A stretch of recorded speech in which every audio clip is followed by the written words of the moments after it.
यह क्या कर रहे हैं आप? आपको शर्म नहीं आती? छोड़िए मुझे, मेरे ब्लाउज को मत छुए। फातिमा ने गुस्से और घबराहट के मिले जुले भाव के साथ उसका हाथ कसकर पकड़ लिया और उसे पीछे धकेलने की कोशिश की। उसका दिल जोर जोर से धड़क रहा था, सांसें बेकाबू हो रही थी। सामने खड़ा वह जुनूनी इंसान जैसे अपनी हदें भूल चुका था। अगर वह खुद को छुड़ाने की कोशिश ना करती तो शायद वह सच में उसके कपड़े फाड़ देता। चलो उठो और अभी मेरे बेटे को फीड करवाओ। मैं कुछ नहीं जानता, इब्राहिम जाफर ने खूनी लाल आंखों से फातिमा को घूरते हुए कहा। उसकी आवाज में हुक्म भी था और एक अजीब सा पागलपन भी। फातिमा पहले से ही डरी हुई थी। इब्राहिम से उसे हमेशा से डर लगता था। उसकी सख्त निगाहें, गुस्सैल स्वभाव और बात बात पर भड़क जाने की आदत, ये सब फातिमा के मन में उसके लिए खौफ पैदा कर देते थे। वह फिर चिल्लाया, जल्दी करो, मेरे बच्चे को भूख लगी है। उसका अंदाज ऐसा था जैसे अगर फातिमा ने उसकी बात नहीं मानी तो वह कुछ भी कर सकता है। फातिमा कांपते हुए बोली, मेरा हाथ छोड़िए, आपका दिमाग ठीक तो है ना? मैं उसे कैसे फीड करवा सकती हूँ? मैं कुंवारी हूँ। मैं जुबेर को दूध नहीं पिला सकती। इब्राहिम ने तंज कसते हुए होठ टेढ़े किए। ऐसे कैसे नहीं करवा सकती? जब अपनी बहन की जगह ले सकती हो, अपनी बहन की तरह सुहागरात की सेज पर बैठ सकती हो, तो मेरे बच्चे की माँ बनकर उसे दूध भी पिला सकती हो। जल्दी करो, खोलो अपने ब्लाउज के बटन। मैं जुबेर को लेकर आ रहा हूँ। आज उसे तुम मेरे सामने फीड करवाओगी और मैं देखता हूँ कि कैसे वह अपनी भूख नहीं मिटाता। ये सुनकर तो फातिमा की जैसे जान ही निकल गई। उसके पैरों तले जमीन खिसक गई थी। एक तो वह इस शादी के लिए राजी नहीं थी, लेकिन अपने सगे भांजे की खातिर उसने इतना बड़ा फैसला लिया था। उसे लगा था कि वह सिर्फ बच्चे की परवरिश के लिए ये रिश्ता निभा लेगी, मगर यहाँ हालात कुछ और ही मोड़ ले रहे थे। अभी तो उसकी आंखों के आंसू भी ठीक से सूखे नहीं थे। बहन की मौत का गम, अचानक हुई शादी का बोझ और एक अनजान रिश्ते की जिम्मेदारी, सब कुछ उसके दिल पर पहाड़ बनकर टूटा था। ऊपर से इब्राहिम की ये बातें उसके होश उड़ा देने के लिए काफी थी। उसे समझ ही नहीं आ रहा था कि वह इब्राहिम से कैसे बात करे, उसे कैसे समझाए। वह खुद अभी इस नए रिश्ते को स्वीकार ही नहीं कर पाई थी। ये रिश्ता उस पर अचानक थोप दिया गया था, बिना उसकी इच्छा, बिना उसकी तैयारी के। इब्राहिम गुस्से में कमरे से बाहर जा चुका था। कुछ ही देर बाद वह जुबेर को लेकर वापस आया। वही जुबेर जिसे फातिमा ने अभी थोड़ी देर पहले ही फीडर से दूध पिलाकर सुलाया था। दरअसल वह जुबेर के कमरे में ही लेट गई थी। उसका मन बहुत भारी था। वह सोच रही थी कि कपड़े बदलकर वह उसके पास ही सो जाएगी, क्योंकि शादी तो उसने अपने भांजे को संभालने के लिए की थी, इब्राहिम के साथ रिश्ता निभाने के लिए नहीं। मगर उसे कहाँ पता था कि जैसे ही वह उसे सुलाकर आएगी, एक बार फिर वह जागकर रोना शुरू कर देगा। फातिमा को शुरू से ही इब्राहिम से डर लगता था, तब से जब वह उसकी बड़ी बहन मरियम का शोहर था। वह शुरू से ही बहुत गुस्सैल और सख्त मिजाज इंसान था। इसी वजह से फातिमा उससे बात करते हुए भी घबराती थी, और अब तो वह एक अजीबोगरीब मुसीबत में फंस चुकी थी। उसे समझ नहीं आ रहा था कि क्या करे। इब्राहिम जुबेर को कमरे से लेकर आया, तब बच्चा बिलक बिलक कर रो रहा था। इब्राहिम ने उसे लाकर फातिमा की गोद में बिठा दिया और दहाड़ते हुए बोला, खोलो अपने बटन, मेरे सामने तुम मेरे बच्चे को फीड करवाओगी। तुमने कैसे उसे भूखा सुला दिया? फातिमा का रंग उड़कर रह गया था। वह फिर कहने लगा, तुम खोलोगी अब या मैं खोलूं? ये कहकर उसने उसके उसी लिबास वाली चोली के सामने बंद हुए बटनों को खोलना शुरू कर दिया। वह सिसकते हुए बोली, ये आप क्या कर रहे हैं? शर्म है या नहीं आप में? क्या आप पागल हो गए हैं? मुझे छूना बंद कीजिए। उसे समझ नहीं आ रहा था कि किन शब्दों का इस्तेमाल करके वह इब्राहिम को खुद से दूर रखे। चोली के सामने के बटन खुल चुके थे। फातिमा ने घबराकर जुबेर को तुरंत बेड पर लिटा दिया। बच्चा रोने लगा। वह खुद को इब्राहिम से छुड़ाने की कोशिश कर रही थी। इब्राहिम और गुस्से से बोला, तुम्हारी इतनी हिम्मत कि तुमने मेरे बच्चे को बेड पर लिटा दिया? तुम उसे रुला रही हो? तब तक वह उसके ब्लाउज के सारे बटन खोल चुका था। फातिमा ने बड़ी मुश्किल से खुद को इब्राहिम से छुड़ाया और उसे जोर से पीछे धक्का दिया। उसकी गोरी रंगत और उसका खुला जिस्म देखकर इब्राहिम कुछ पल के लिए वहीं ठिठक कर खड़ा रह गया, लेकिन तब तक फातिमा दरवाजा खोलकर कमरे से बाहर निकल चुकी थी। इब्राहिम ने जब उसे भागते देखा तो वह उसके पीछे गया, लेकिन फातिमा ने फुर्ती से दूसरे कमरे में जाकर अंदर से दरवाजा बंद कर लिया। वह फूट फूट कर रो रही थी और अपने आप को बचाने की कोशिश कर रही थी। इब्राहिम के नाखूनों से उसके सीने पर खरोंचें पड़ चुकी थी। वह डर के मारे कांप रही थी। तभी बाहर दरवाजे पर जोरदार धक्का लगा। दरवाजा खोलो फातिमा, दरवाजा खोलो, वरना मैं इसे तोड़ दूंगा। मेरा बच्चा रो रहा है। जिस तरह से वह शेर की तरह दहाड़ा था, फातिमा की तो जान ही निकल गई। वह दरवाजे के पीछे बनी दीवार से टेक लगाकर बैठ गई और रोने लगी। वह जानती थी कि इब्राहिम उसका क्या हाल करेगा। वह अभी रो ही रही थी कि अचानक दरवाजा खुल गया। उसने लॉक ठीक से लगाने की कोशिश तो की थी, मगर शायद पूरी तरह से बंद करना भूल गई थी। इस बॉडी बिल्डर के सामने ये दरवाजा भला क्या ही मायने रखता था। इब्राहिम बड़े गुस्से से अंदर दाखिल हुआ। फातिमा ने अपने दोनों हाथों से खुद को ढकने की कोशिश की। क्या छुपाने की कोशिश कर रही हो तुम शायद मेरे गुस्से से वाकिफ नहीं हो। मैं तुम्हें छोड़ूंगा नहीं, इब्राहिम ने उसकी तरफ बढ़ते हुए कहा। फातिमा डरकर बोली, मुझे शर्म आती है। इब्राहिम उसके पास आकर बोला, आज मैं तुम्हारी सारी शर्म उतार कर रख दूंगा। वह उसे हाथ से पकड़कर दोबारा अपने कमरे में ले आया और बिस्तर पर जोर से पटक दिया। उसने जुबेर को उसकी गोद में लिटा दिया और फिर से कहा, दूध पिलाओ इसे। जब फिर भी फातिमा टस से मस ना हुई तो उसने दोनों हाथों से उसके हाथों को ऊपर की तरफ पिन कर दिया और खुद जुबेर को फातिमा की धड़कनों के करीब कर दिया। फातिमा की बहन मरियम की शादी इब्राहिम से हुई थी और ये शादी इब्राहिम की पसंद की थी। उसने मरियम को किसी शादी के फंक्शन में देखा था और उसे देखकर ही उसका दीवाना हो गया था, लेकिन उसकी मोहब्बत में जुनून का अंश बहुत ज्यादा था। पहली बात तो ये थी कि वह मरियम को मायके आने ही नहीं देता था। अगर कभी वो मायके आ भी जाती तो वह रात को उसे लेने आ जाता। कहता कि रात तुम्हारे बगैर कटती नहीं। फातिमा मुंह बनाकर अपनी बहन से कहती थी, अच्छा ऐसा भी क्या करते हैं आप दोनों रात को जो आपके बगैर उनकी रात नहीं कटती। मासूम शरारत से वह ऐसी बातें बोल जाया करती थी। तब मरियम मुस्कुराकर उसके सर पर प्यार से चपत मारकर कहती, तू अभी छोटी है और छोटी ही रहे। कुछ सालों बाद जब तेरी शादी हो जाएगी ना, फिर देखना तेरा शोहर भी तुझे मायके में कदम रखने नहीं देगा। मरियम आसपास के हालात देखकर एक गहरी सांस लेती थी। उसे डर था कि कहीं एक दिन इब्राहिम की ये मोहब्बत बदल ना जाए। मगर फातिमा फौरन अपनी बहन की बाहों में बाहें डालकर कहने लगती, अरे अरे, जिस कदर आपका शोहर आपसे प्यार करता है ना, मैं तो कहती हूँ कि 7 जन्मों तक वह सिर्फ आपसे ही मोहब्बत करेंगे। भला आप जैसी प्यारी सी वाइफ के अलावा उनके जहन में कोई और भी आ सकती है क्या? आपको वह नजरअंदाज करने का तो सोच भी नहीं सकते। वह अपनी बहन के गाल पर हाथ फेरकर प्यार से बोली थी। तभी फातिमा की नजर अनायास मरियम की गर्दन पर गई, जहां निशान अभी भी मौजूद थे। अगले ही पल वह शरारत से कहने लगी, ओहो देखिए, भले ही मैं छोटी हूँ, लेकिन ये जिस तरह के निशान आपकी गर्दन पर पड़े हुए हैं ना, उन्हें देखकर यही लगता है कि ये खड़ूस और हर वक्त गुस्से में रहने वाले हमारे इब्राहिम जीजू बहुत ही रोमांटिक हैं। ये कहकर वह भागी थी और मरियम तो बस शर्म के मारे अपनी गर्दन छुपाती रह गई। तब भी फातिमा मरियम को देखती तो यही शिकायत करती कि वह अपने मायके में रहने नहीं आती।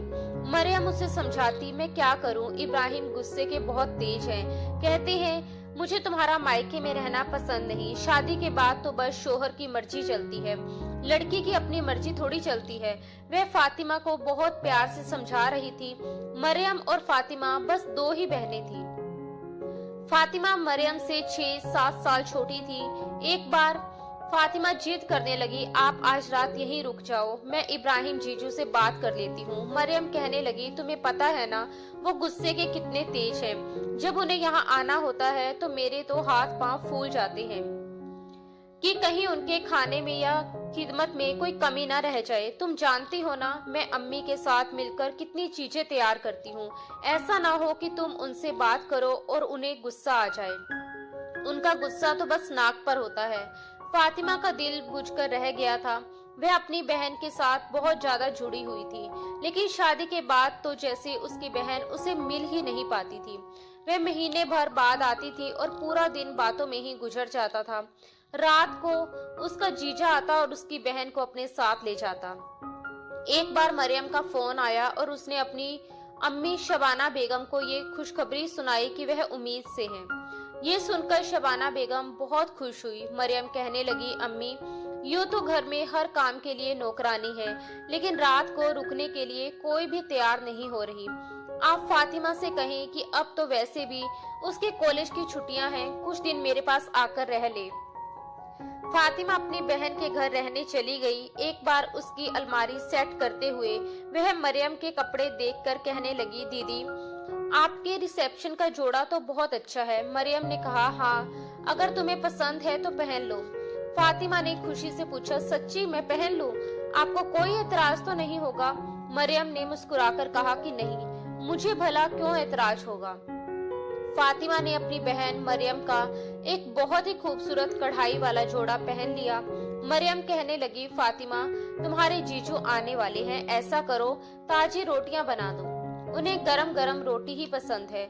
मुझे तो डॉक्टर ने बेड रेस्ट बताकर मेरी जान आफत में डाल दी है, वरना ये छोटे मोटे काम मैं खुद कर लेती थी। फातिमा ने कहा कि कोई बात नहीं, मैं बना देती हूँ। वह रोटी बना रही थी और इब्राहिम खुद ही दरवाजा खोलकर घर के अंदर दाखिल हुआ। जैसे ही वह लॉन्च में आया, सामने ही किचन था। फातिमा की पीठ उसकी तरफ थी। कपड़े उसने मरियम के पहन रखे थे। इसी वजह से धीरे धीरे चलता हुआ इब्राहिम किचन में आ गया और पीछे से ही फातिमा को अपने घेरे में लेकर उसकी गर्दन पर हल्का सा दांत काट लिया। फातिमा की तो जैसे जान ही निकल गई। वह चिल्लाई, ये क्या कर रहे हैं आप? फातिमा की आवाज सुनते ही वह बुरी तरह से घबराकर पीछे हटा। जब फातिमा ने पलटकर देखा तो इब्राहिम अपनी ही जगह शर्मिंदा होकर रह गया। वह हकलाते हुए बोला, तुम यहाँ क्या कर रही हो?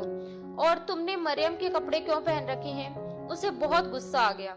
वह चिल्लाया, आज के बाद अगर तुमने मेरी बीवी के कपड़े पहने तो देखना तुम्हारा क्या हाल करता हूँ। बदतमीज लड़की। फातिमा बुरी तरह डर गई थी। उसके बाद से तो फातिमा को इब्राहिम से बहुत ही ज्यादा डर लगने लगा। वह जल्द ही वापस अपने घर चली गई और जब भी इब्राहिम आता तो डर कर अपने कमरे में बंद हो जाती थी। उसने मरियम से भी कभी कुछ नहीं कहा था, ना कुछ बताया था, लेकिन किस्मत को शायद कुछ और ही मंजूर था। मरियम की डिलीवरी सी सेक्शन से हुई और ऑपरेशन के दौरान लेडी डॉक्टर ने अनजाने में केमिकल से भरी हुई रुई उसके पेट में ही रहने दी और उसके टांके लगा दिए। जब मरियम ने बेटे जुबेर को जन्म दिया और 2 दिन बाद घर गई तो उसे अपने टांकों में हल्का हल्का दर्द महसूस होता था, लेकिन वक्त के साथ वह दर्द बढ़ने लगा। कभी कभी इतनी ज्यादा तकलीफ होती कि वह तड़पने लगती। इब्राहिम उसे फौरन हॉस्पिटल लेकर गया, लेकिन वह लेडी डॉक्टर जैसे ही उसका अल्ट्रासाउंड कर रही थी उसे अपनी गलती का एहसास हो गया, मगर वह ये नहीं बताना चाहती थी कि गलती उसकी है। इसलिए वह उसे मामूली सा पेन किलर देकर वापस घर भेज देती थी। 1.5 महीने बाद उसका इन्फेक्शन इतना ज्यादा बढ़ गया कि वह दर्द के मारे जान से ही हाथ धो बैठी।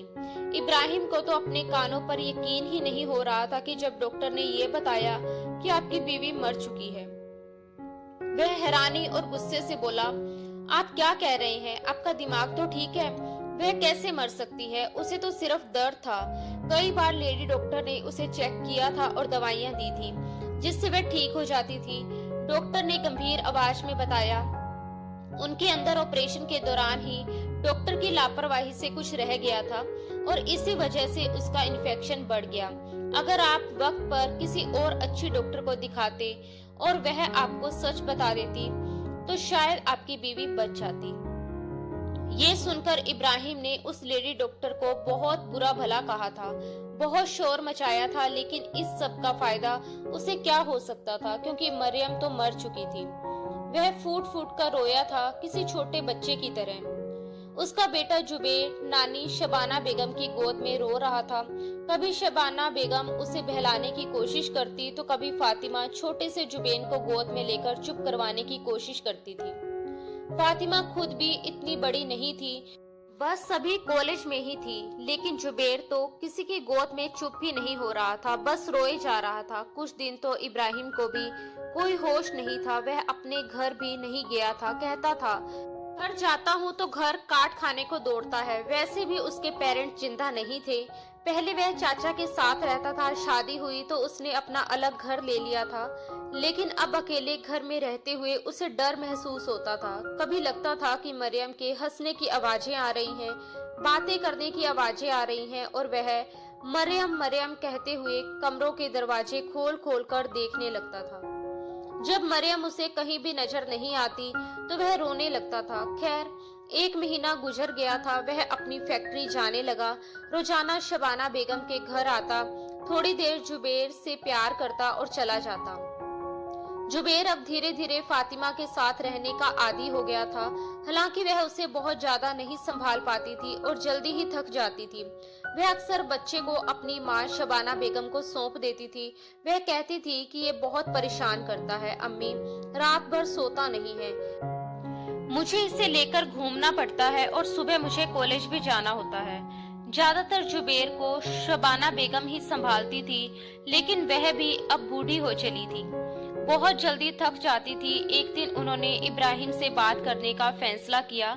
इब्राहिम उस वक्त जुबेर को गोद में बिठाकर प्यार कर रहा था। तभी शबाना बेगम ने हिम्मत करके कहा कि बेटा, मैं बूढ़ी हो गई हूँ, फातिमा भी पढ़ती है, हम दोनों के लिए जुबेर को संभालना अब मुश्किल हो रहा है। तुम्हें चाहिए कि तुम दूसरी शादी कर लो। शबाना बेगम ये बात नजरें चुराकर कह रही थी ताकि उनके गुस्सेल दामाद को बुरा ना लग जाए। इब्राहिम को ये बात सुनकर गुस्सा आ गया। वो बोला, तो आपको मेरा बच्चा बोझ लगने लगा है? ठीक है, मैं इसे अभी अपने साथ ले जाता हूँ। वह फौरन खड़ा हो गया। वह बोली, मेरा मतलब ये नहीं था, ये मेरी सगी बेटी का बच्चा है, मैं इसकी नानी हूँ। इब्राहिम ने तंज किया, अगर ऐसे नहीं होता तो आप इतना जताना शुरू कर देती। वह अपनी बेबसी बताते हुए बोली, बेटा, मैं बूढ़ी हो गई हूँ, मुझसे अब बच्चा संभाला नहीं जाता। मुझे तो अपनी बेटी मरियम का इतना बड़ा सदमा लगा है कि लगता है जैसे मैं अभी मर जाऊंगी। बस मेरी यही कोशिश है कि जल्द से जल्द फातिमा की शादी कर दूं। जब वह अपने घर की हो जाएगी तो मैं भी सुकून से मर सकूंगी। मेरा तो घर ही वीरान हो गया है। ये कहते हुए उन्होंने अपने आंसू पोंछे। इब्राहिम को ये बात सुनकर और ज्यादा गुस्सा आया कि उन्हें सिर्फ अपनी बेटी फातिमा की फिक्र थी, उसके बेटे की नहीं। तभी उसके गोद में लेटे हुए जुबेर ने फिर से रोना शुरू कर दिया। बच्चों को कैसे चुप करवाया जाता है ये इब्राहिम को बिल्कुल नहीं पता था। वह घबराकर उसे गोद में उठाकर चुप करवाने लगा। अरे बच्चे, चुप हो जा। अचानक उसका चेहरा पीला पड़ने लगा, वह कांपने लगा। प्लीज देखिए ना, ये क्यों रो रहा है, इसे क्या हो गया? मरियम भी ऐसे ही रोई थी जब वह मरने वाली थी, वो भी चीख चीख कर रो रही थी। देखिए, कहीं इसे भी तो कुछ हो नहीं रहा। वह एकदम घबराकर सब कुछ बोले जा रहा था और शबाना बेगम परेशान हो गई। तभी कमरे से फातिमा निकल कर आई। उसने कहा, ये क्या कर रहे हो इब्राहिम जीजू, कैसी बातें कर रहे हो आप? इसे सिर्फ भूख लगी है, इसीलिए रो रहा है। अल्लाह ना करे कि मेरे भांजे को कुछ हो। उसने बच्चे को सीने से लगाकर टहलाना शुरू किया। जुबेर फौरन चुप हो गया। शबाना बेगम ने समझाया, ये डिब्बे का दूध पीता है, इसीलिए कभी कभी हजम करने में मुश्किल होती है, तो इसके पेट में थोड़ा दर्द उठता है, लेकिन डॉक्टर ने कहा है कि इसके अलावा कोई और चारा भी नहीं है, धीरे धीरे सब ठीक हो जाएगा। फातिमा को बच्चे के साथ देखकर इब्राहिम कुछ सोचने लगा। फिर वह बोला, आपको फातिमा की शादी की फिक्र है तो मुझे अपने बेटे की। ऐसा करते हैं, फातिमा की शादी मुझसे करवा दीजिए, आपका बोझ भी कम हो जाएगा और मेरे बेटे को माँ भी मिल जाएगी। वैसे भी इब्राहिम अच्छा खासा कमाता था और उसका अपना घर था। शबाना बेगम सोच में पड़ गई। वह बोली, ठीक है, मैं तुम्हें कुछ दिनों में बताती हूँ। लेकिन जब उन्होंने फातिमा से बात की तो उसने फौरन इनकार कर दिया। वह इब्राहिम से शादी नहीं करेगी। शबाना बेगम ने फातिमा को समझाती हुई कहा, क्या हो गया है तुम्हें? लड़का अच्छा खासा कमाता है, अगर तुम्हारे भांजे जुबेर के लिए कोई सौतेली माँ आई तो पता नहीं वह उसके साथ कैसा सलूक करेगी। लेकिन तुम उसकी सगी मौसी हो, अगर तुम रहोगी तो जाहिर है कि तुम ही उसे प्यार से संभाल लोगी। फातिमा ने इनकार किया, अम्मी, मुझे शादी नहीं करनी है, मैं अभी इतनी बड़ी जिम्मेदारी नहीं उठा सकती, मुझे अभी अपनी पढ़ाई पूरी करनी है और ये बच्चा मुझे बहुत तंग करता है, मैं इसे संभाल नहीं सकती। दरअसल फातिमा का मिजाज अलग था। वह अभी जवानी की दहलीज पर थी और उसने अपने होने वाले शोहर को लेकर बहुत से सपने सजा रखे थे। इब्राहिम तो उसके सपनों के राजकुमार से कहीं भी मेल नहीं खाता था। उसे तो इब्राहिम जैसे कंट्रोलिंग और गुस्से लोग बिल्कुल पसंद नहीं थे। भला वह पहले से शादीशुदा शख्स से शादी कैसे कर सकती थी? भले ही वह उसकी बहन का शोहर था, शबाना बेगम की उन दिनों तबीयत ठीक नहीं रहती थी, इसीलिए वह बेटी पर शादी के लिए जोर डालने लगी। उन्होंने डरते हुए कहा, मुझे डर लगता है कि अगर मुझे कुछ हो गया तो पीछे से तुम्हारा क्या होगा। मैं चाहती हूँ कि अपनी आंखों के सामने तुम्हारी शादी किसी अच्छे इंसान के साथ होते हुए देखूं। लेकिन फातिमा किसी भी हाल में मानने को तैयार नहीं थी। कुछ ही दिनों बाद शबाना बेगम के सीने में बहुत तेज दर्द उठा। फातिमा के तो हाथ पांव फूल गए। एक तरफ जुबेर की जिम्मेदारी थी, दूसरी तरफ अपनी माँ की हालत देखकर वह पूरी तरह घबरा गई। उसने रात के 3 बजे इब्राहिम को फोन किया, अम्मी की तबीयत बहुत खराब है, प्लीज आप जल्दी आ जाइए। इब्राहिम भी तुरंत गाड़ी ड्राइव करते हुए आया और शबाना बेगम को अस्पताल लेकर गया। उन्हें हार्ट अटैक आया था। डॉक्टर ने साफ कह दिया था कि ना तो उनका कोई ऑपरेशन हो सकता है और ना ही उनके बचने के ज्यादा चांसेस है। मां की हालत देखकर और उनके बहुत जोर देने पर फातिमा ने मजबूरी में इब्राहिम से शादी कर ली। हालांकि वह शादी के बाद भी अपने घर पर ही थी। 2 दिन के बाद शबाना बेगम का इंतकाल हो गया। फातिमा दोहरे सदमे से गुजर रही थी और बुरी तरह रो रही थी। जैसे ही शबाना बेगम का दफन पूरा हुआ, इब्राहिम ने फातिमा से कहा, अब तुम मेरे घर चलो।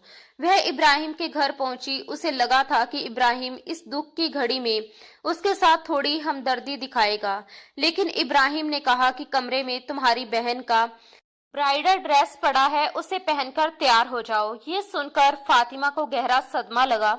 उसकी माँ को गुजरे सिर्फ 2 दिन ही हुए थे और उसकी बहन को मरे हुए अभी 1 महीना भी ठीक से पूरा नहीं हुआ था, लेकिन इब्राहिम उससे दुल्हन बनने के लिए कह रहा था। ये सब सुनकर फातिमा के पैरों तले जमीन खिसक गई। उसकी समझ में नहीं आ रहा था वह क्या सुने और क्या समझे। उसने हिम्मत जुटाकर कांपती आवाज में पूछा, इब्राहिम जीजू, आप ये क्या कह रहे हैं? इब्राहिम ने दांत कचकचाते हुए गुस्से और नफरत से भरी नजरों से उसे घूरते हुए जवाब दिया, मैं तुम्हारा जीजू नहीं हूँ, समझी तुम? तुम्हारी तो पहले से ही मुझ पर नीयत खराब थी, तभी तो तुम मरियम के कपड़े पहनती रहती थी। तुम्हें बहुत शौक था ना उसकी जगह लेने का, उसके कपड़े पहनने का, उसकी तरह बनने का, तो आज अपना ये शौक पूरा कर लो। जाओ और उसका शादी का जोड़ा पहनकर तैयार हो जाओ। उसकी आवाज इतनी सख्त और डरावनी थी कि फातिमा के शरीर में सिरहन दौड़ गई। वह बेहद गुस्से में था और उसकी आंखों में एक अजीब सा पागलपन दिखाई दे रहा था। फातिमा समझ गई कि अगर उसने मना किया तो वह ना जाने क्या कर बैठेगा। डर के मारे उसका गला सूख गया। वह बिना कुछ कहे जल्दी जल्दी कमरे में गई और जैसे तैसे कांपते हाथों से शादी का जोड़ा पहन लिया। उसके हाथ कांप रहे थे, आंखों से आंसू लगातार बह रहे थे। वह ठीक से तैयार भी नहीं हो पा रही थी, बस हल्का सा टचअप कर पाई, क्योंकि हालत ऐसी थी कि खुद को आईने में देखने की भी हिम्मत नहीं हो रही थी।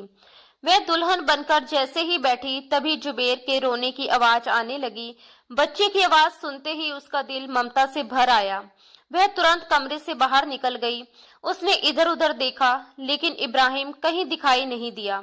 वह जल्दी से किचन में गई, बच्चे के लिए फीडर तैयार किया और फिर जुबेर के कमरे में जाकर उसे दूध पिलाया। बच्चा धीरे धीरे शांत होकर सो गया तो फातिमा भी उसके पास ही लेट गई। उसके मन में हजारों उलझनें चल रही थी। वह सोच रही थी कि कपड़े बदलकर यही बच्चे के साथ सो जाएगी, क्योंकि उसने ये शादी सिर्फ अपने भांजे को संभालने के लिए की थी, इब्राहिम के साथ कोई रिश्ता निभाने के लिए नहीं। तभी रात के किसी समय अचानक किसी ने उसका बाजू पकड़कर जोर से झिंझोड़ा। वह घबराकर उठी तो देखा इब्राहिम खड़ा था। उसने बिना कुछ कहे उसे जबरदस्ती अपने कमरे की तरफ घसीटना शुरू कर दिया। फातिमा डर के मारे विरोध भी ठीक से नहीं कर पा रही थी। कमरे में ले जाकर इब्राहिम ने उसे झंझोड़ते हुए ऊंची आवाज में पूछा, मुझे सच बताओ, कहीं तुमने ही तो मेरी बीवी को नहीं मारा? मैं उससे बहुत प्यार करता था, समझी तुम्हें शायद हमारी मोहब्बत से जलन थी। फिर वह पागलों की तरह बोलता गया, मैंने तुम्हें अपनी बहन से कहते हुए सुना था, दीदी दुआ कीजिए कि मेरा शोहर भी इब्राहिम जैसा हो। बताओ, तुम मुझे देखकर ललचाती थी ना। फातिमा ये सुनकर सुन रह गई। उसने तो वह बात मरियम से बिल्कुल सामान्य तरीके से कही थी, क्योंकि वह देखती थी कि इब्राहिम उसकी बहन की कितनी केयर करता है। उसे अच्छा लगता था कि उसकी बहन खुश है, इसलिए उसने बस यूं ही कह दिया था कि उसका शोहर भी ऐसा ही हो। उसे क्या पता था कि किस्मत ऐसा मोड़ ले देगी कि वही इंसान उसका शोहर बन जाएगा और उसी बात को लेकर वह उस पर शक करेगा। इब्राहिम ने फिर कहा, मेरी बीवी बनने का बहुत शौक है ना तुम्हें, तो अब मेरी बीवी बनने के साथ साथ तुम मेरे बेटे की माँ भी बनोगी, बिल्कुल वैसे ही जैसे मरियम बनी थी। ये कहते हुए उसने फातिमा को बुरी तरह झंझोड़ा और चिल्लाकर कहा, तुम उसे अपनी फीड करवाओगी और वो भी मेरे सामने करवाओगी। ये सुनकर तो फातिमा का दिमाग जैसे सुन पड़ गया। उसे लगा वह गलत सुन रही है। उसने घबराकर कहा, मैं कुंवारी हूँ, मैं जुबेर को कैसे फीड करवा सकती हूँ? आप कैसी बातें कर रहे हो? प्लीज मुझसे इस तरह की बातें मत कीजिए, मुझे बहुत बुरा लगता है। इब्राहिम ने गुस्से से उसकी तरफ झुकते हुए कहा, क्यों ना करूं? जब तुम अपनी बहन की जगह बैठ सकती हो, उसके कपड़े पहनकर दुल्हन बन सकती हो, तो तुम मेरे बच्चे की माँ भी बन सकती हो। मेरा बच्चा भूखा नहीं रहेगा, वो तुमसे अपनी भूख मिटाएगा, वो भी अपनी भूख मिटाएगा और मैं भी। ये कहते हुए वह उसके ब्लाउज के बटन खोलने लगा, लेकिन तभी फातिमा ने किसी तरह खुद को छुड़ाया और तेजी से भागी। उसका दिल जोर जोर से धड़क रहा था। वह दूसरे कमरे में जाकर दीवार से लगकर फूट फूट कर रोने लगी। उसे समझ नहीं आ रहा था कि वह किस मुसीबत में फंस गई है। लेकिन इब्राहिम ने दरवाजे का लॉक शायद चाबी से खोल दिया था। जैसे ही वह कमरे में आया, फातिमा के होश उड़ गए। इब्राहिम ने कहा, आज मैं तुम्हारी सारी शर्म खत्म कर दूंगा। ये कहते हुए उसने उसे बाजू से पकड़कर जबरदस्ती अपने कमरे में ले गया। उसने उसे बेड पर धक्का देकर लिटा दिया। जुबेर अभी भी रो रहा था। इब्राहिम ने सख्ती से कहा, खुद इसे फीड करवाओगी या मैं करवाऊं? वो बेचारी बुरी तरह कांप रही थी। डर के मारे उसने जल्दी से जुबेर को अपने सीने से लगा लिया, लेकिन वह बहुत ज्यादा शर्म महसूस कर रही थी। उसने बेड पर रखा कंबल अपने ऊपर डाल लिया ताकि खुद को ढक सके। लेकिन जैसे ही जुबेर फीड करने लगा, वह बुरी तरह घबरा गई। वह बेहद अजीब और डरावनी स्थिति से गुजर रही थी। उसके अंदर डर, शर्म और बेबसी सब एक साथ उमड़ रहे थे, लेकिन उसके मुंह से एक शब्द भी नहीं निकल रहा था। उसने अपनी आंखें कसकर बंद कर ली और आंसू लगातार बहते रहे। तभी उसने देखा कि इब्राहिम उठकर अलमारी के पास गया है। उसने अलमारी का दूसरा दरवाजा जोर से खोला। उसमें से एक कैन निकाली जिस पर बियर लिखा हुआ था। उसने कैन खोली और दो ही घुट में उसे खाली करके जमीन पर पटक दिया। फातिमा की तो जैसे जान ही निकल गई। इब्राहिम ने कहा, जल्दी इसकी भूख मिटाओ, फिर तुम्हारी सुहाग रात भी मैं रंगीन बनाता हूँ। इसके बाद तुम मेरी भूख मिटाओगी। जब तक मुझे सुकून नहीं मिलता, मैं तुम्हारी जान नहीं बख्शूंगा। बहुत शौक है ना तुम्हें मेरी बीवी की जगह लेने का। अब वो तकलीफें भी बर्दाश्त करो जो वो बर्दाश्त करती थी। बल्कि वो तो मेरी मोहब्बत थी, इसलिए मैं उससे प्यार से पेश आता था। लेकिन तुम उसकी उतरन पहनने वाली और मेरी जिद को पूरा करने का सामान बनोगी। मरियम से तो मैं मोहब्बत से पेश आता था क्योंकि वो मेरी मोहब्बत थी, लेकिन तुम सिर्फ मेरे जुनून का निशान बनोगी, मेरी जिद को सुकून पहुंचाओगी। जुबेर सो चुका था। इब्राहिम ने बड़े आराम से फातिमा की गोद से जुबेर को उठाया और उसके कोट पर जाकर लिटा दिया। अब फातिमा खुद को छुपाने की कोशिश कर रही थी। तभी इब्राहिम ने झटके से कंबल पीछे खींचा और शराब के नशे में उस पर गिर पड़ा। वह पूरी तरह उस पर हावी हो चुका था। वह उसके बचे खुचे कपड़ों को उतारने की कोशिश कर रहा था। फातिमा बार बार कहती रही, प्लीज छोड़ दे मुझे, प्लीज, मुझे दर्द हो रहा है। लेकिन वह जैसे शराब के नशे में पागल हो चुका था। वह अपना जुनून उसके वजूद पर उतार रहा था और जब नशा बहुत ज्यादा हावी हो गया तो वह करवट बदलकर सो गया। बाकी की पूरी रात कमरे में फातिमा की सिसकियां गूंजती रही। वह लगातार रोती रही। उसे इब्राहिम पर बहुत गुस्सा आ रहा था। क्योंकि वह उसके बारे में बहुत गलत सोच रहा था। उसने तो कभी मरियम की जगह लेने के बारे में सोचा भी नहीं था। जाने कब उसे नींद आ गई। सुबह जुबेर के रोने की आवाज सुनकर फातिमा ने बड़ी मुश्किल से अपनी सूजी हुई आंखें खोली। वह खुद भी अभी तक सिसकियां ले रही थी। वह जुबेर को उठाकर कमरे से बाहर ले गई, क्योंकि इब्राहिम अभी भी गहरी नींद में सो रहा था। किचन में आकर उसने जुबेर के लिए फीडर बनाया और खुद रोने लगी। फिर जुबेर को बेड पर लिटाकर सुला दिया। उसने अलमारी से अपनी बहन के कपड़े निकाले, नहाकर उन्हें पहन लिया और फिर कमरे से बाहर आ गई। लॉन्च में बैठकर वह फूट फूट कर रोने लगी। अब ना उसकी माँ थी, ना ही कोई ऐसा शख्स जिसके साथ वह अपने दिल की बात शेयर कर सके। उसकी बहन मरियम भी दुनिया से जा चुकी थी और माँ का सहारा भी छिन गया था। वह सोच रही थी कि पता नहीं इब्राहिम कभी उसके साथ ठीक से पेश आएगा या हमेशा उसे अपने जुनून का शिकार बनाता रहेगा। उसने नाश्ता तक नहीं किया था। वहीं सोफे पर बैठी बैठी एक कुशन पर सर रखकर वह सो गई। जब उसकी आंख खुली तो बाहर डोरबेल बज रही थी। वह उठकर दरवाजा खोलने गई तो बाहर नौकरानी खड़ी थी। नौकरानी ने उसे देखकर हैरानी से पूछा, आप यहाँ क्या कर रही हैं? आपकी बहन का तो इंतकाल हो गया था ना? फातिमा ने जवाब दिया, हाँ, लेकिन 2 दिन पहले मेरी शादी मेरे ही बहनोई से हो गई है। मैं अपने भांजे को पालने के लिए इस घर में आई हूँ। तुम अपना काम करो। वो अपना काम करने लगी। फातिमा ने चुपचाप नाश्ता किया और नौकरानी को भी दे दिया। नौकरानी सफाई करके जा चुकी थी। जब वह कमरे में आई तो जुबेर उठ चुका था। उसने जुबेर को गोद में लिया और कमरे से बाहर आ गई। दोपहर के करीब 2 बजे इब्राहिम की आंख खुली। अपने आप को बिना शर्ट के बेड पर सोते हुए देखकर उसे थोड़ी हैरानी हुई। पिछली रात की घटना उसे ठीक से याद नहीं आ रही थी, लेकिन जब उसने बेड पर कांच की टूटी हुई चूड़ियां देखी तो उसे सब कुछ याद आ गया कि उसने शराब के नशे में फातिमा के साथ क्या किया था। उसे अपने आप पर बहुत अफसोस हुआ। रात को वह बेहद गुस्से में था। मरियम के इंतकाल के बाद उसे ऐसे ही दौरे पड़ते थे। वह चीजें उठाकर फेंकता था, लेकिन जैसे ही उसका जुनून खत्म होता वह बिल्कुल सामान्य हो जाता था। अभी भी वह सामान्य हो चुका था। कमरे से बाहर आया तो उसे देखकर फातिमा पूरी तरह से डर गई। जब वह उसके पास आकर सोफे पर बैठने लगा तो फातिमा कांप उठी और फौरन सोफे से खड़ी हो गई। इब्राहिम की आंखें अभी भी लाल थी, बिल्कुल वैसे ही जैसे रात को नशे में थी। फातिमा अंदर ही अंदर बिलख रही थी। वह पीछे हटकर सहमी हुई आवाज में कहने लगी, प्लीज मुझे कुछ मत कीजिएगा। मैंने आपसे कुछ नहीं कहा। मैंने आपकी बीवी की जगह नहीं ली। मैं सच कह रही हूँ, मैंने आप पर बुरी नजर भी नहीं रखी। रात को इब्राहिम ने जो जो इल्जाम उस पर लगाए थे वह सहमकर बिना उसके पूछे ही उन सब की सफाई दिए जा रही थी। इब्राहिम उसकी तरफ बढ़कर बोला, प्लीज डरो मत, मेरी बात तो सुनो। इब्राहिम को अपने किए पर बेहद शर्मिंदगी हो रही थी। उसने कहा, आई एम सॉरी, रात को जो कुछ हुआ मैं होश में नहीं था, मुझे माफ कर देना।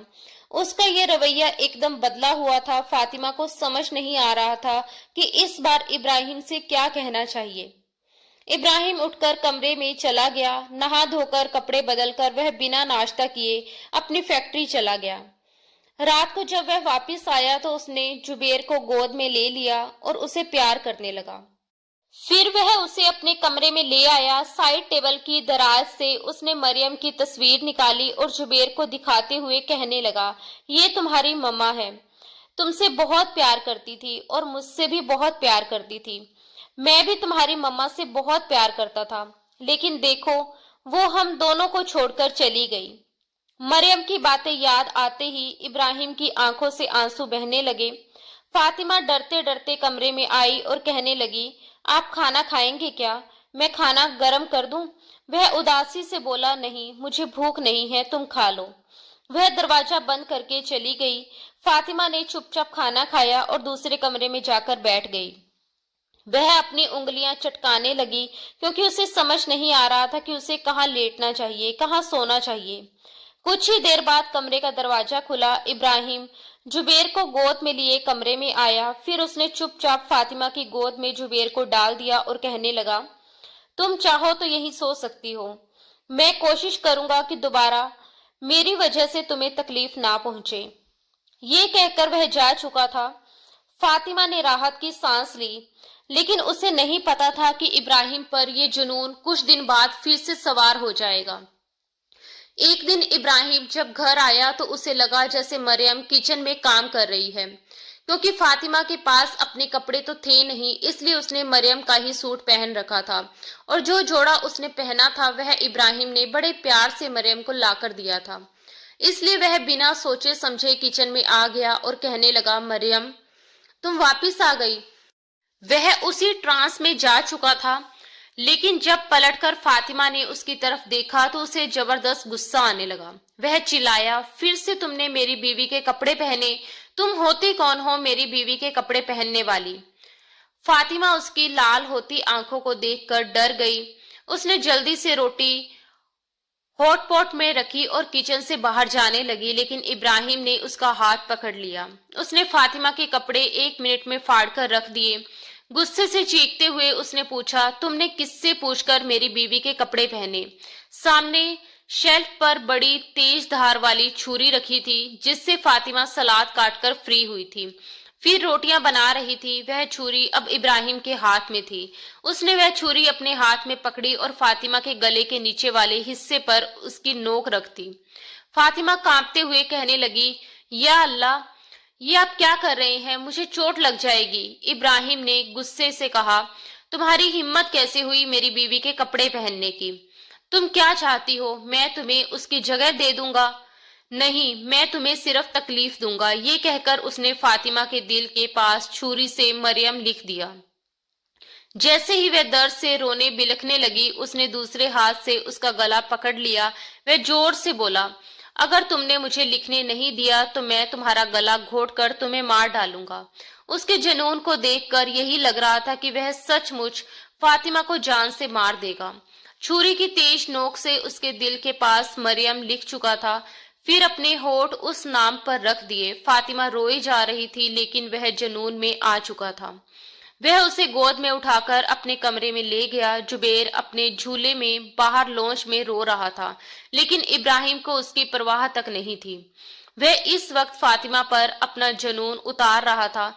उसके पूरे जिस्म पर कई जगह इब्राहिम के दांतों के निशान थे। वह दर्द से रो रही थी और गिड़गिड़ा रही थी, जुबैर रो रहा है, खुदा के लिए मुझे छोड़ दीजिए। लेकिन पता नहीं इब्राहिम को क्या हो गया था। उसे ना तो अपने बच्चे के रोने की परवाह थी और ना ही किसी और चीज की। वह बस अपने जुनून को शांत करने में लगा था, लेकिन जैसे ही उसका जुनून खत्म हुआ उसे होश आया। जुबैर रो रोकर बेहाल हो चुका था। फातिमा ने उसे खुद से पीछे किया। फातिमा भागती दौड़ती कमरे से बाहर गई। उसका पूरा वजूद दर्द से चूर था। उसे समझ नहीं आ रहा था कि उसके जिस्म के किस हिस्से में सबसे ज्यादा तकलीफ हो रही है। वह भागकर दूसरे कमरे में जाकर लोक लगाना चाहती थी, लेकिन जुबैर को रोता देखकर उसे उस मासूम पर रहम आ गया। जिस कदर इब्राहिम जनूनी हो चुका था, बच्चे को रोता देखकर ना जाने वह उसके साथ क्या करता। वह जुबैर की तरफ बढ़ी, उसे पकड़ा और अपने सीने से लगाया।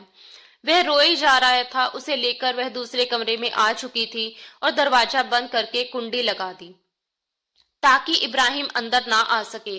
गोद में आते ही जुबैर चुप हो गया और भूखा ही सो गया। फातिमा वॉशरूम में गई और शावर खोल दिया। वह रोती रही और अपने वजूद से उस शख्स के लम्स को मिटाने की कोशिश करती रही। उसे तो खून से वैसे ही बहुत डर लगता था। जब उसने घर में नया नया खाना बनाना शुरू किया था तो अक्सर सब्जी काटते समय उसकी उंगली पर छुरी से छोटी सी खरोच लग जाती थी और वह पूरा घर सर पर उठा लेती थी। जरा सा दर्द भी उससे बर्दाश्त नहीं होता था, और अब जो दर्द उसे मिला था। नहाते हुए उसने एक नजर अपने दिल के पास देखा तो वह और ज्यादा फूट फूट कर रोने लगी। जिस बहन मरियम को वह सबसे ज्यादा प्यार करती थी, उसका नाम उसके सीने पर लिखा हुआ था और अभी भी उसमें से खून रिस रहा था। इब्राहिम का डर उस पर बुरी तरह हावी हो चुका था, जो शायद उस पर रहम खाना ही नहीं चाहता था। जैसे ही वह कमरे में आई तो सोया हुआ जुबैर सिसकियां भर रहा था। वह जल्दी से उसके पास आई और उसके पास लेट गई। उसे दरवाजा खोलने से डर लग रहा था कि कहीं इब्राहिम अंदर ना आ जाए। जैसे ही उसने जुबैर को अपने सीने से लगाया, वह किसी मासूम बच्चे की तरह मुंह खोलकर मां के प्यार को खाने की तलाश करने लगा। यह बच्चों का स्वाभाविक व्यवहार होता है। शायद वह फातिमा को ही अपनी माँ समझ चुका था। कुछ सोचते हुए फातिमा ने एक नजर जुबेर को देखा और फिर एक गहरी सांस ली। उसने अपनी कमीज ऊपर कर दी। वह ये करना तो नहीं चाहती थी, मगर जुबेर के खातिर उसने एक बार फिर उसे फीड करवाना शुरू कर दिया था, ये जानते हुए कि उसके वजूद में अभी किसी बच्चे के लिए दूध नहीं था। वह उसे फीड करने लगा। इस वक्त पहली बार उसने ये दुआ की कि काश सचमुच वह उसकी माँ बन जाए और जुबेर की भूख मिटा सके। ये सोचते हुए भी उसकी आंखों से आंसू निकल आए थे। उसका पूरा वजूद दर्द से चूर था और कमरे में कोई पेन किलर भी मौजूद नहीं थी। जुबेर भी ऐसे ही सो चुका था और वो भी उसी हालत में आंखें बंद कर गई थी। वह कितने घंटे सोती रही उसे कुछ भी मालूम नहीं था। सुबह के 4:45 तेज आवाज में रोने की आवाज आई। वे एकदम हड़बड़ाकर उठ गई। घड़ी में वक्त देखा तो 4:45 बज रहे थे। जुबेर भी सो रहा था।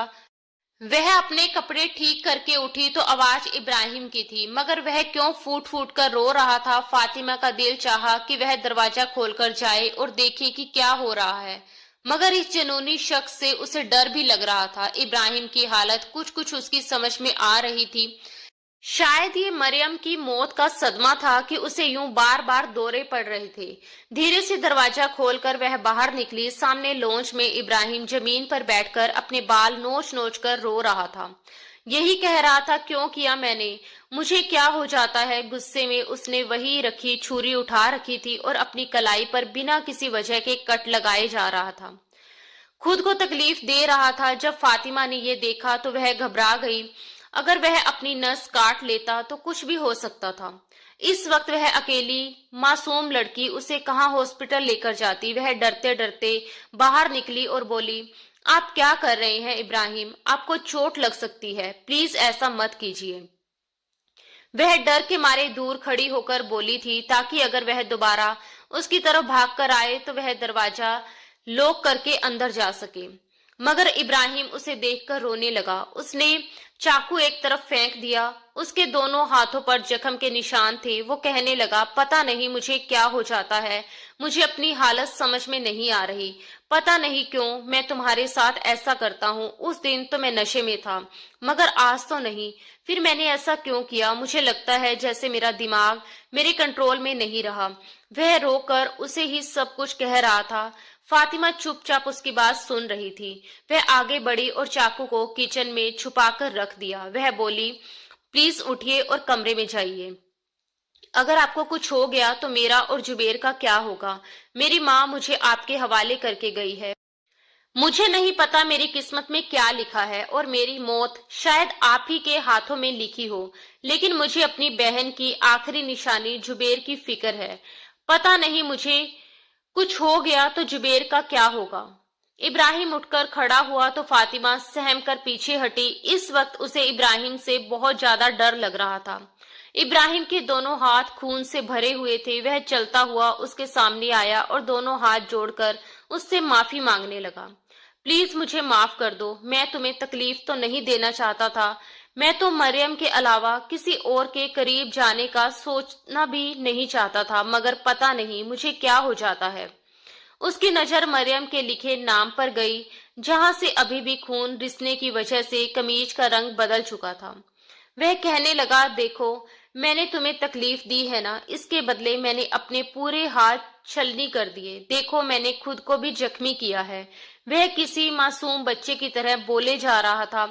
एक ही बात रिपीट करता रहा। फातिमा ने तुरंत वहां से हटने का फैसला किया और वह सीधा अपने कमरे में आई। वह जुबेर के लिए फीडर बनाकर उसे पिला रही थी और फिर आगे की बात सोच रही थी। अगली सुबह इब्राहिम बिस्तर पर पड़ा था और बुखार में तप रहा था। फातिमा डरते डरते उसके करीब गई। उसने उसके हाथ पर जमा हुआ खून साफ करके ड्रेसिंग की, अपने हाथों से नाश्ता करवाया और फिर दवा देकर उसे सुला दिया। उसे अपनी एक दोस्त का ख्याल आया जिसके पिता साइकोलॉजिस्ट थे। फातिमा ने अपनी सहेली को इस बारे में पूरी बात विस्तार से बताई तो वो कहने लगी, मैं अपने पापा से इसके बारे में बात करूंगी और फिर जो उन्होंने कहा तुम्हें बताऊंगी। उसने फोन बंद किया। तभी जुबेर फिर से रोने लगा। फातिमा उसे बोतल से दूध पिला रही थी, मगर वह बार बार उसके सीने की तरफ बढ़ रहा था। वह पहले से ज्यादा समझदार हो चुका था, जैसे किसी माँ के वजूद से अपनी भूख मिटाना चाहता हो। कुछ सोचते हुए फातिमा ने एक बार इब्राहिम को देखा, जो औंधे मुंह लेटकर सो रहा था। उसने जुबैर की आदत पूरी करने के लिए उसे अपने सीने से लगा दिया। करीब 15 मिनट बीते होंगे जब फातिमा को लगा जैसे स्वाभाविक रूप से दूध आने लगा है। वह बहुत हैरान हुई, ये कैसे हो सकता है। वह घबराकर खुद को देखने लगी। सच में उसके वजूद से बच्चे के लिए दूध आने लगा था। जुबैर अभी पूरी तरह शांत नहीं हुआ था, इसलिए वह जोर जोर से रोने लगा। उसके रोने की आवाज पर इब्राहिम भी उठ चुका था। फातिमा तुरंत खुद को छुपाने लगी, मगर जुबैर रोए जा रहा था। इब्राहिम कहने लगा, क्या हुआ, ये क्यों रो रहा है? क्या तुम इसे फिर से दूध पिला रही थी? देखो, मैं मानता हूँ मैंने गलत किया था। तुम एक बच्चे को दूध नहीं पिला सकती, फिर तुमने इसे अपने सीने से क्यों लगाया हुआ है? मगर इस वक्त उसे कुछ समझ नहीं आ रहा था कि क्या कहे। हिचकिचाते हुए फातिमा ने इब्राहिम से कहा कि इब्राहिम, पता नहीं ये सब कैसे हुआ, मगर सच में मुझे दूध आने लगा है। इब्राहिम की आंखें पूरी तरह खुल गई। जुबैर एक बार फिर उसके सीने से लगकर दूध पी रहा था। वह चाहकर भी उसे खुद से दूर नहीं कर पा रही थी। इब्राहिम हैरानी से मुस्कुराने लगा और कहने लगा, ये कैसे हो सकता है? कहीं तुमने कोई ऐसी दवाई तो नहीं ली जिससे तुम्हें दूध आए? वो कहने लगी कि नहीं, मैंने क्या दवाई लेनी है, मैं तो घर से बाहर भी नहीं जाती। कहीं ये दूध बच्चे के लिए खराब ना हो जाए, कहीं इसे कुछ हो गया तो। घबराकर उसने जबरदस्ती उसे खुद से अलग कर दिया। इब्राहिम उसी वक्त उसे डॉक्टर के पास लेकर गया। जितनी फातिमा घबराई हुई थी, डॉक्टर भी परेशान हो गई। फातिमा ने हिचकिचाते हुए बताया, मैं अभी तक माँ नहीं बनी हूँ, ये मेरी बहन का बच्चा है, फिर भी मुझे दूध आने लगा है। ये सुनकर डॉक्टर भी हैरान हुई और कहने लगे कि नहीं, पूरी बात बताइए। ऐसे तो किसी को दूध नहीं आता, कुछ तो जरूर हुआ है। वह सिर खुजाते हुए कहने लगी, मैं बस जुबैर की आदत पूरी करने के लिए इसे सीने से लगा देती थी। ये मुझे माँ समझकर दूध पीता और सो जाता। ये अभी 3 महीने का हुआ है और मुझे दूध आने लगा।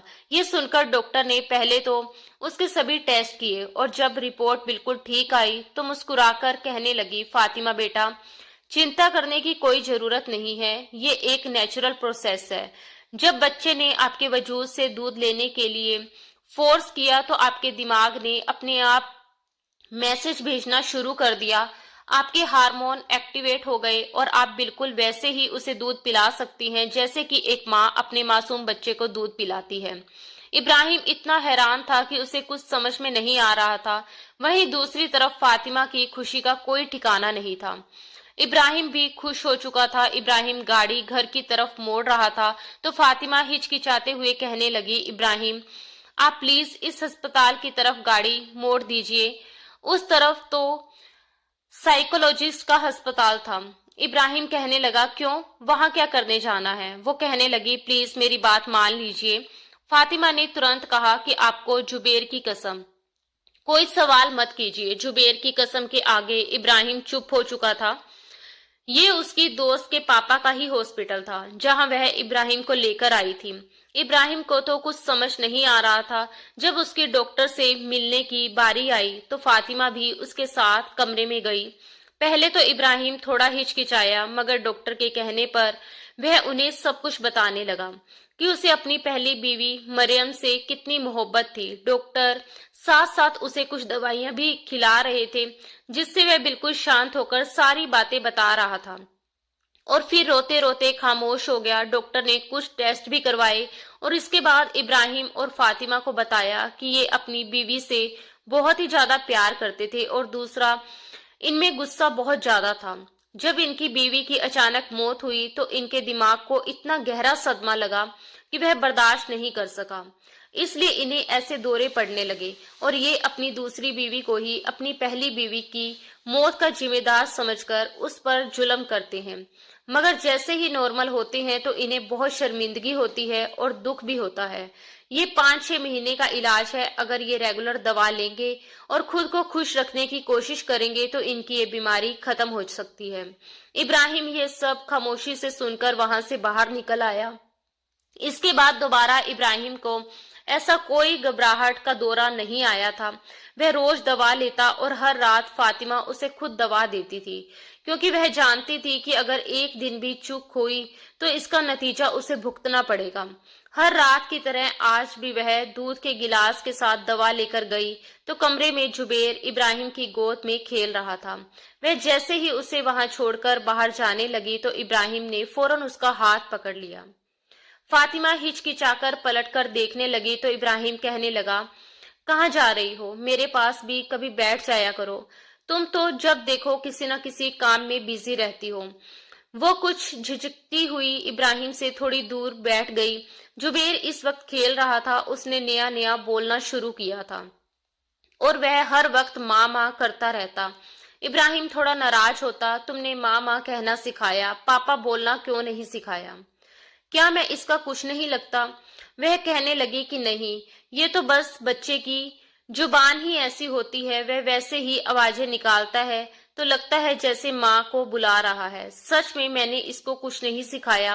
वह अभी भी उससे सहम कर तुरंत सफाई दे रही थी और इब्राहिम अंदर ही अंदर हिचकिचा रहा था। वह बस किसी तरह अपना रिश्ता फातिमा के साथ बेहतर करना चाहता था और दोस्ताना बर्ताव रखना चाहता था। वह कितनी ही देर बातें करते रहे। जब जुबेर को भूख महसूस हुई तो वह फातिमा की गोद की तरफ बढ़ने लगा। उसने एक तरफ इब्राहिम का हाथ पकड़ा हुआ था और दूसरी तरफ वह फातिमा की तरफ बढ़ रहा था।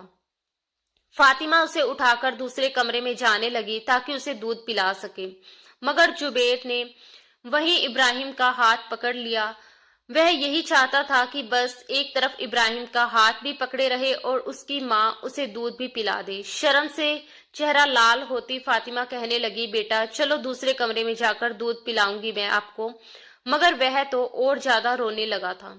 इब्राहिम कहने लगा, क्या हो गया? बच्चे को क्यों डरा रही हो? यहीं बैठकर दूध पिला दो इसे, मैं नहीं देख रहा तुम्हारी तरफ। उसने अपना फोन निकाल लिया और जुबेर का हाथ भी पकड़े हुए था। तब कुछ हिचकिचाते हुए फातिमा ने वहीं पर बैठकर उसे दूध पिलाना शुरू कर दिया। इब्राहिम देखना तो नहीं चाहता था, मगर फिर भी शायद ये एक स्वाभाविक चाहत थी और आखिर वह उसकी बीवी ही तो थी। अनायास ही उसकी नजर बार बार फातिमा के वजूद की तरफ उठने लगी और वह उसे देखने लगा। उसके अंदर दबे हुए जज्बात एक बार फिर से उबाल मारने लगे थे। उसे दूध पिलाकर जब वह उठने लगी तो इब्राहिम ने तुरंत उसका हाथ पकड़ लिया और उसे अपने करीब खींच लिया। जुबेर इस वक्त गहरी नींद में सो चुका था। वह धीमी आवाज में कहने लगा, क्या तुम मुझे एक बार माफी मांगने का मौका भी नहीं दोगी? फातिमा ने झुकी नजरों से कहा, मैं आपकी हालत समझ सकती हूँ। मैंने ऐसा कुछ भी नहीं चाहा था जैसा आप समझते हैं। मैंने आपको माफ भी कर दिया है। मगर इब्राहिम जैसे आज ठान चुका था, वह उसे अपने बेहद करीब खींच चुका था और उसकी आंखों में देखते हुए बोला, नहीं, मैं माफी अपने तरीके से मांगूंगा। जहां जहां मैंने तुम्हें दर्द दिया है, जहां जहां तुम्हें जख्म दिए हैं, अब वहीं वहीं तुम्हें सुकून दूंगा। फातिमा का दिल तेज धड़कने लगा। वह हल्का सा हिचकिचाई, मगर इब्राहिम उसे बाहों में भरकर अपने करीब लिटा चुका था। उसकी सांसें तेज हो रही थी। वह धीमी आवाज में बोली, इब्राहिम प्लीज, मुझे डर लग रहा है और जुबेर जाग जाएगा। इब्राहिम ने बहुत नरमी से कहा, बिस्तर इतना बड़ा है, वह एक तरफ सो रहा है, नहीं जागेगा। और वैसे भी हम कोई शोर थोड़ी कर रहे हैं। ये कहते हुए उसने पहली बार उसे उतनी ही नरमी से छुआ जितनी नरमी शायद किसी मोहब्बत करने वाले इंसान के स्पर्श में होती है। इससे पहले उसने उस पर सिर्फ जुनून और गुस्से में अपना हक जताया था, मगर आज उसके हाथों में अजीब सी कोमलता थी। वह धीरे धीरे अपने लम्स से उसे परिचित करवाने लगा। फातिमा को खुद महसूस हो रहा था कि उसका डर पिघल रहा है, उसका दिल धीरे धीरे नरम पड़ता जा रहा है और वह अनजाने में ही उसकी मोहब्बत भरे स्पर्श में बहती चली जा रही है। वह उसके और करीब आया, उसकी गर्दन पर अपने होंठ रखे। वहां बने हल्के से लाल निशान पर उसने बहुत प्यार से अपने होंठ टिकाए, जैसे किसी जख्म पर मरहम रख रहा हो।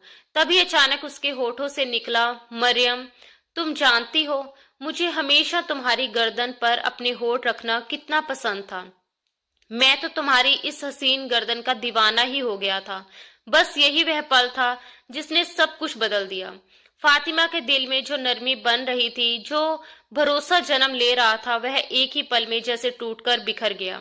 उसने धीरे धीरे अपनी आंखें खोली और इब्राहिम को देखा। उसकी आंखों में दर्द साफ नजर आ रहा था।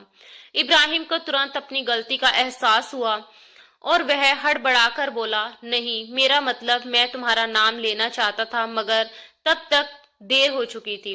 फातिमा ने उसे खुद से अलग किया, उठी और बिना कुछ कहे दूसरे कमरे में चली गई।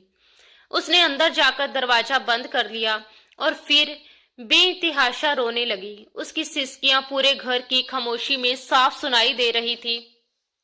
इब्राहिम भी शर्मिंदा था। आखिर वह एक लड़की थी, भले ही उसकी बहन ही क्यों ना रही हो, मगर इस तरह नजदीकी के पलों में किसी और का नाम लेना, ये किसी भी औरत के दिल को तोड़ सकता था।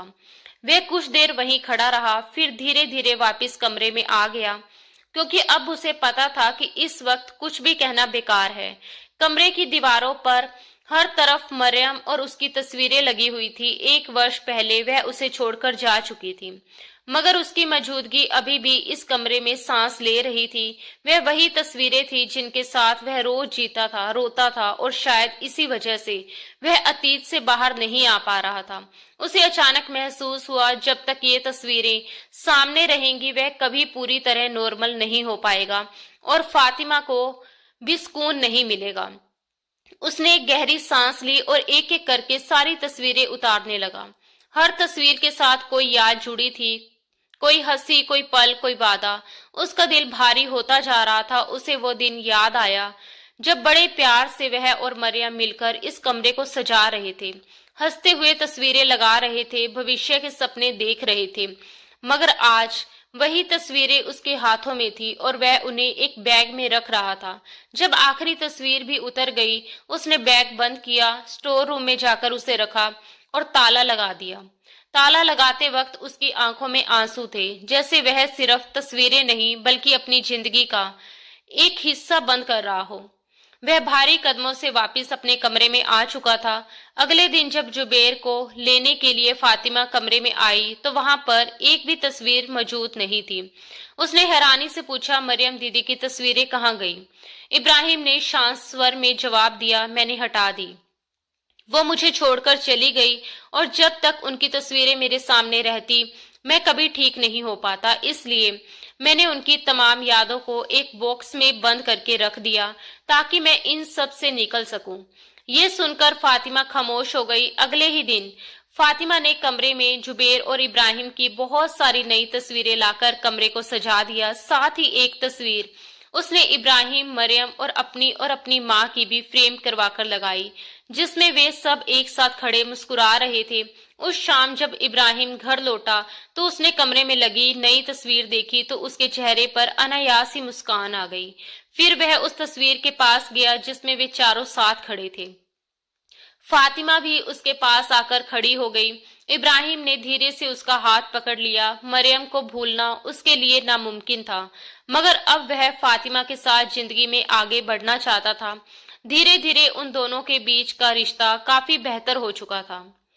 अब जब भी इब्राहिम घर आता तो जुबैर पापा पापा करता हुआ उसकी तरफ दौड़ कर आता था।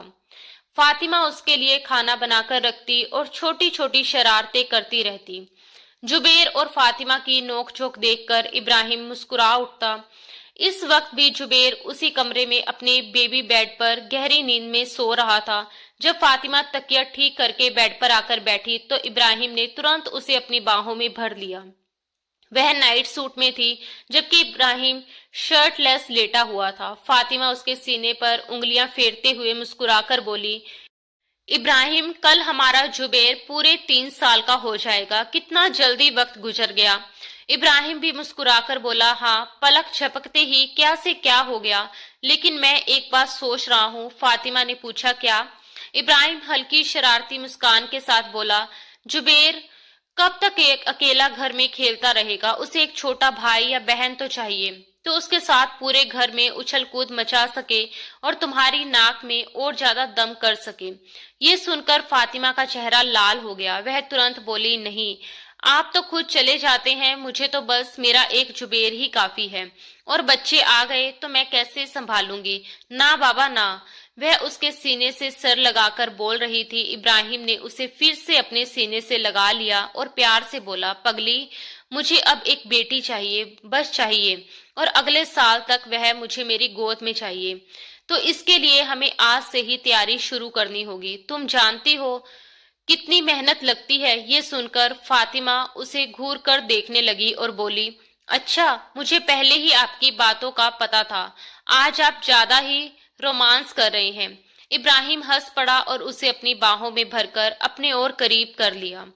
कमरे में उनकी धीमी धीमी फुसफुसाहटें घुलने लगी, फिर हंसी की आवाजें, फिर भावनाओं की भीगी सिसकियां। बाहर रात गहरी हो चुकी थी और कमरा अंधेरे में डूबा हुआ था, मगर उस अंधेरे में भी दो दिलों के बीच की दूरी पूरी तरह खत्म हो चुकी थी और एक और रात उनकी एक दूसरे के नाम हो चुकी थी। दोस्तों, दिल से धन्यवाद कि आपने हमारी कहानी को अपना समय दिया। हमें उम्मीद है कि ये कहानी आपके दिल को जरूर छू गई होगी। अगर आपको कहानी पसंद आई हो तो वीडियो को लाइक करके अपना प्यार जरूर दिखाइए, और अगर आप हमारे चैनल पर नए हैं तो सब्सक्राइब करना ना भूलें। साथ ही नोटिफिकेशन बेल भी दबा दें ताकि आने वाली हर नई कहानी की अपडेट आपको सबसे पहले मिल सके। आपका साथ और सपोर्ट ही हमें आगे बढ़ने की प्रेरणा देता है। धन्यवाद दोस्तों। राधे राधे।